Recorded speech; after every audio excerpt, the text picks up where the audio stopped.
Assalamu alaikum. I hope you are happy with your family. I am Ariful Islam, the founder of Practice English. Free English Foundation কোর্সের lesson 36 এ আপনাকে স্বাগতম। আজকে আমরা বাক্য তৈরির কৌশল পর্ব 10 শিখব। আমরা আগের ক্লাসগুলোকে স্টেপ বাই স্টেপ শিখে যাচ্ছি। আজকে আমরা শিখব যে তুমি কি কাজ করেছিলে, তুমি কি গিয়েছিলে, তুমি কি খেয়েছিলে, বা তুমি কি আসলে কোনো কিছু করেছিলে, এই যে প্রশ্ন করা, অতীতকালের কোনো কিছু প্রশ্ন কীভাবে করতে হয় সেটা আমরা শিখব। ঠিক আছে?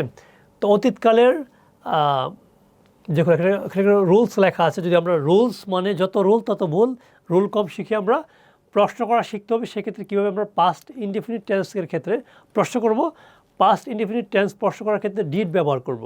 সাবজেক্টের পূর্বে ডিড বসিয়ে প্রশ্ন করতে হবে। ডিডের পরে ভার্বের বেস ফ্রম মানে B1টা বসবে। এই যে ডিড আই গো, আমি কি গিয়েছিলাম। ডিড ইউ গো, তুমি কি গিয়েছিলে। ঠিক আছে? ডিড দে সলভ, তারা কি সমাধান করেছিল। ডিড দে রিড, তারা কি পড়েছিল। ডিড দে রাইট, তারা কি লিখেছিল। ডিড দে হেল্প, তারা কি সাহায্য করেছিল। ডিড দে মেক, তারা কি বানিয়েছিল। ডিড দে কুক, তারা কি রান্না করেছিল। ডিড ইউ কুক, তুমি কি রান্না করেছিলে। ডিড ইউ রাইট, তুমি কি লিখেছিলে। ডিড ইউ ড্রিঙ্ক, তুমি কি পান করেছিলে। এরকম। তাহলে did subject verb, did subject verb object. Object আস্তে আস্তে করে শিখতে হবে বানিয়ে, বাট এতটুকু আপনাকে এখনই শিখতে হবে।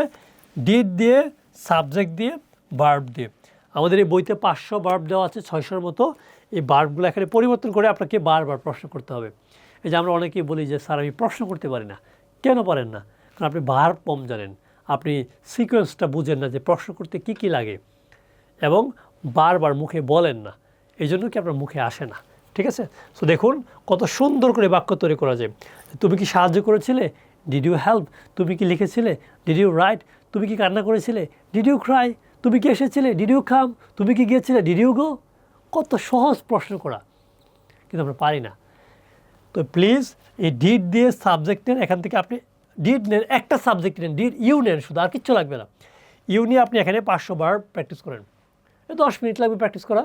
তবে যে আপনার ব্রেন ক্লিয়ার হয়ে যাবে, আপনার ব্রেনের যে ইয়াগুলো রয়েছে, ইয়াগুলো রয়েছে, এগুলো কানেক্ট হয়ে যাবে, ডট কানেক্ট হয়ে যাবে, এবং আপনি যখন প্রশ্ন করতে যাবেন তখন হঠাৎ করে মাথায় চলে আসছে। ঠিক আছে? তারপর আমাদের কিছু প্রশ্ন এখানে লেখা আছে যেগুলো আমাদের গুরুত্বপূর্ণ। যে তুমি কি গতকাল স্কুলে গিয়েছিলে। Did you go to school yesterday, তাহলে উত্তর কী হবে। Yes I went to school yesterday, yes আমি স্কুলে গিয়েছিলাম। তাহলে did you go to school, did you go to বাজার, did you go to market, did you go to shopping mall, did you go to university, যে কোনো কিছু হতে পারে। তারপর কি, did she read the book last night, সে কি গতকাল বইটি পড়েছিল। তাহলে কি, সে কি দুপুরে ভাত খেয়েছিল। Did he eat rice at noon, সে কি মাঠে ফুটবল খেলেছিল। ডিড দে, তারা, did they play football in the field, আমরা কি সন্ধ্যায় টিভি দেখেছিলাম। Did you watch TV in the morning. দেখেন কত সুন্দর করে আপনাকে এই প্রশ্নগুলো করা যায়। তো প্লিজ এই প্রশ্নগুলো বারবার খাতায় লিখুন, বারবার প্র্যাকটিস করুন। কোনো পার্টনার থাকলে তাদের সাথে প্র্যাকটিস করুন। যদি পার্টনার না থাকে তাহলে আমাদের মূলত আমাদের গ্রুপে যুক্ত হয়ে যান, সেখানে অনেক পার্টনার আপনি পাবেন, তাদের সাথে প্র্যাকটিস করুন। তাহলে দেখবেন যে আপনার ইংলিশটা শেখা অনেক সহজ হয়ে যাবে ইনশাআল্লাহ। ঠিক আছে? কারণ আপনাকে শেখানোর জন্য কিন্তু আমরা এত কিছু করছি, তো আপনি না শিখলে কিন্তু হবে না। তো ভালো করে শিখুন, প্র্যাকটিস করুন।